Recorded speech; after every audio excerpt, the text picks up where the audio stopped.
এটা মুখ্যমন্ত্রী bleaching phenyl দিয়ে ওর মুখটা পরিষ্কার করা দরকার আগে। এত নোংরা ভাষা, নোংরা কদর্য আক্রমণ উন্মাদের মতো। ভাইপো মাল তুলেছে কুন্তল শান্তনু কালীঘাটের কাকুর মাধ্যমে, ভয়েস রেকর্ডে ধরা পড়েছে। ৭৩ মিনিটে ৭৩ বার অভিষেক ব্যানার্জি বলেছে, আর উনি কিচ্ছু জানেন না। চোরের মায়ের লম্বা গলা, ভাজা মাছটা উল্টে খেতে জানেন না।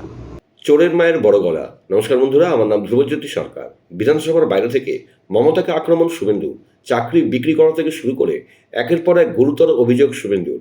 শুনুন কি বলেন বিরোধী দলনেতা। যোগ্য অযোগ্য বাছাই করার ব্যাপারে এসএসসিকে তথা রাজ্য সরকারকে অনেকবার সুযোগ দিয়েছে সুপ্রিম কোর্ট, কিন্তু তারা অযোগ্যদের বাঁচানোর জন্য এটা করেনি। এটা প্রতিদিন প্রতি মুহূর্তে আমরা সবাই বলছি।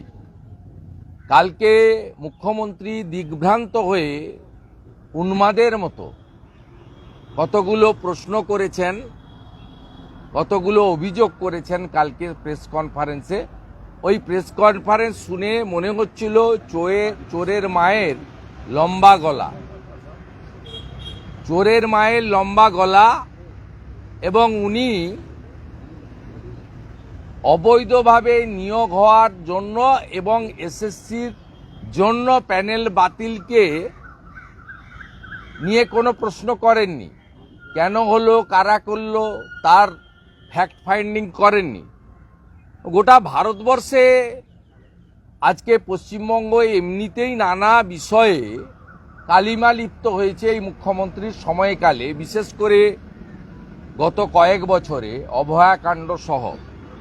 বঞ্চিত চাকরি প্রার্থী, বঞ্চিত নয়, যারা মমতা ব্যানার্জির ভুলের খেসারত দিলেন, তাদের কাছে বলবো প্যারা ৪৪ পড়ুন। ৩ মাসের মধ্যেই নিয়োগ প্রক্রিয়া শেষ করতে হবে, এ ধরনের কোনো কথা লেখা আছে বলে আমার চোখে পড়েনি। আমার মনে হয়েছে যাদের ওএমআর ঠিক আছে, তারা যদি ন্যাচারাল জাস্টিস চেয়ে ইন্ডিভিজুয়ালি সুপ্রিম কোর্টে আবেদন করেন, নিশ্চয়ই মহামান্য উচ্চতর আদালত মানবিক এবং সহানুভূতির দিক থেকে এই ৯ বছর পরে তাদের পরীক্ষায় বসে নতুন করে উত্তীর্ণ হওয়া অনেক সমস্যার মধ্যে পড়তে পারে। তাই যোগ্যদের ক্ষেত্রে আমার এটা পরামর্শ।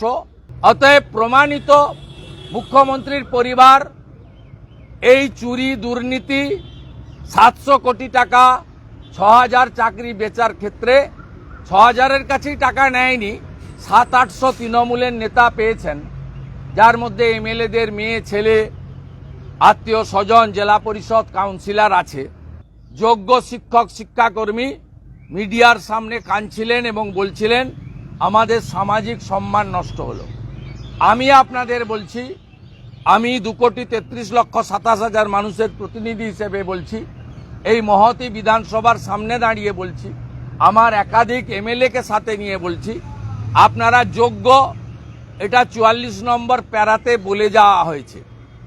কাদের চাকরি বাতিল হবে তাদের কারো তালিকা প্রকাশ না করলেও সুপ্রিম কোর্ট ৩-৪টি বিষয় বলেছেন। তাতে ১ নম্বর হচ্ছে যে ওএমআর পুড়িয়ে দিয়েছিল পার্থ চ্যাটার্জি, এসপি সিনহা, সুবীরেশ বাবুরা, সেই মনীষ জৈনরা, সেটাকে সিবিআইর যে সিট হয়েছিল তারা একটা এক্সট্রাঅর্ডিনারি গুড জব করেছে। এক্ষেত্রে সেই সিট, সেই সমস্ত গাজিয়াবাদ থেকে পুনরায় ওএমআর বের করেছেন।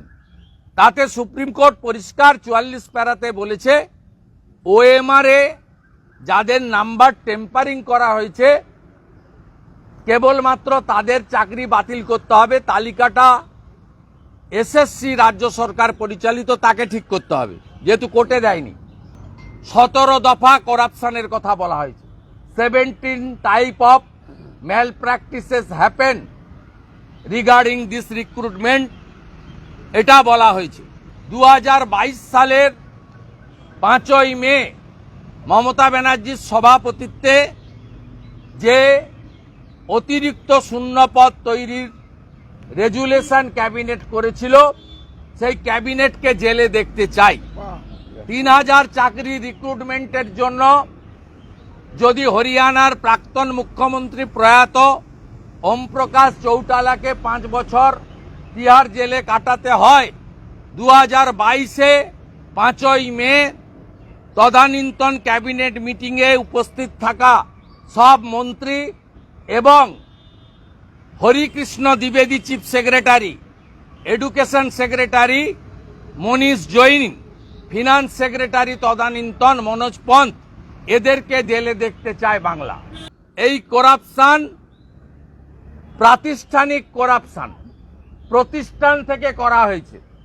এই করাপশন কোনো ইন্ডিভিজুয়ালের করাপশন নয়, এই করাপশন চোর মমতার নেতৃত্বে চোর তৃণমূল কংগ্রেস সরকার, তারা এই করাপশনের দায়ী একথা স্বর্ণাক্ষরে এই ঐতিহাসিক জাজমেন্টে লিখে দেওয়া হয়েছে।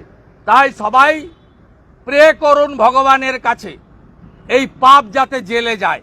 মমতা নামক এই চোর এবং পাপ, এই ঘৃণিত মুখ্যমন্ত্রীর চেয়ার আজকে বাংলাকে সর্বনাশ করেছেন। শুধু এক্ষেত্রে নয়, 113টা অবৈধ ওবিসি গ্রুপকে, যার মধ্যে 109টা মুসলমান, তাদেরকে ওবিসি করতে গিয়ে 10 লক্ষ সার্টিফিকেট বাতিল। পুনরায় সার্ভে হয়েও কোনো লাভ হবে না। 15ই জুলাই ডেট আছে আবার। এক্ষেত্রেও পথে বসালেন 10 লক্ষ মুসলিম যুবক যুবতীকে এবং বঞ্চিত করলেন প্রকৃত হিন্দু ওবিসিদেরকে। বন্ধুরা, ভিডিওটি ভালো লাগলে দয়া করে লাইক শেয়ার করে দেবেন, আমাদের পেজটা ফলো করে দেবেন, আর আপনার মতামত কমেন্ট করে অবশ্যই জানান। ধন্যবাদ।